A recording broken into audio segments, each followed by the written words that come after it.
In the small, dimly lit room, the hum of the time machine reverberated through the air.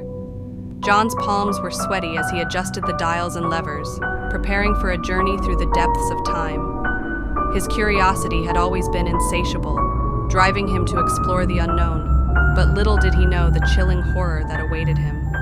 As the machine whirred to life, John felt a cold shiver run down his spine. The room seemed to warp and twist around him, and he closed his eyes tightly, bracing himself for the temporal leap. When he opened them again, he found himself in a desolate, fog-covered landscape. The air was thick with an eerie silence that sent shivers down his spine. As John wandered through the mist, he noticed shadows moving in the periphery of his vision. Unsettled, he quickened his pace, only to find himself in an abandoned town frozen in time. Dilapidated buildings stood like gravestones, their windows shattered and doorways gaping. The silence was punctuated only by the creaking of rusty swings swaying in the wind. His heart pounding, John explored the ghostly town, his every footstep echoing through the empty streets.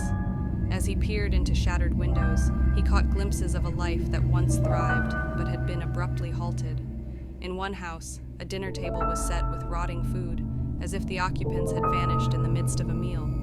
As John delved deeper, he realized that the shadows he had seen earlier were not figments of his imagination. They were remnants of people, frozen in time, eternally replaying the final moments before an unseen catastrophe. A mother cradling her child, an old man reaching for a doorknob, their faces twisted in terror as they relived the horror over and over again.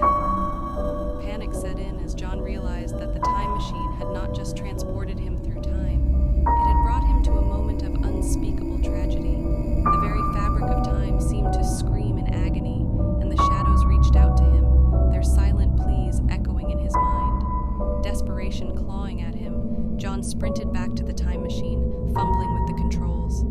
But as he tried to return to his own time, he felt an icy hand on his shoulder. Whirling around, he found himself face to face with the ghostly apparition of a young girl, her eyes pleading for release from the temporal prison.